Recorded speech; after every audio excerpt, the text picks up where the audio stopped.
Ma'am stairs ஏறுனா மூச்சு வாங்குது. கொஞ்சம் தூரம் வாக் பண்ணாலே மூச்சு வாங்குது. ஸோ இதெல்லாம் டேஞ்சரஸா? இது என் பேஷண்ட்ஸ் என்கிட்ட கேட்குற காமனான கேள்வி. நீங்க ஒரு ஃப்ளோர் ஏறுறீங்க, அதுக்கு மூச்சு வாங்குது அப்படின்னா, ஆமா. அது கொஞ்சம் நோட்டிசபிள் பிரீதிங் டிஃபிகல்ட்டி தான். பட் நீங்க ஒரு 2 ஃப்ளோர், ஒரு 3 ஃப்ளோர் ஏறினதுக்கு அப்புறமா தான் மூச்சு வாங்குதுன்னா, அது நார்மல். அதே மாரி நீங்க ஒரு 5 மினிட்ஸ் தான் வாக் பண்ணியிருக்கீங்க, அதுக்குள்ள மூச்சு வாங்குது அப்படின்னா, அது அப்நார்மல் பிரீதிங். பட் நீங்க ஒரு 20 மினிட்ஸ் வாக் பண்ணிட்டீங்க, அதுக்கப்புறமா ஸ்லோவா மூச்சு வாங்குதுன்னா, அது நேச்சுரல். ஸோ ஃபர்ஸ்ட் இந்த மாரி நேச்சுரல் பிரீதிங் டிஃபிகல்ட்டி எது, எது அப்நார்மல் அப்படிங்கிறத நம்ம கண்டிப்பா நோட்டீஸ் பண்ணணும். அது எல்லாத்தையும் தாண்டி இந்த மாதிரி நடக்கும்போது, இல்ல மூச்சு வாங்கும்போது, அதோட சேர்ந்து உங்க பிரீதிங் பேட்டர்னோட ஒரு சவுண்ட் மாதிரி வருது. ஒரு விசில் சவுண்ட் மாதிரி கேட்குது அப்படின்னா, அது அலார்மிங். அது வந்து பிரீதிங் டிஃபிகல்ட்டியோட சேர்ந்து மேபி உங்களுக்கு வீசிங்கும் இருக்குன்னு அர்த்தம்.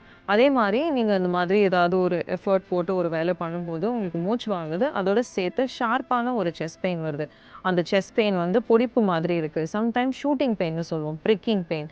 ஒரு நல்ல ஊசி குத்துற மாதிரி ஒரு பெயின் வருது. இந்த மாதிரியான சிம்ப்டம்ஸ் இந்த பிரீதிங் டிஃபிகல்ட்டியோட இருக்கு அப்படின்னா, இது எல்லாமே நோட்டிசபிள்.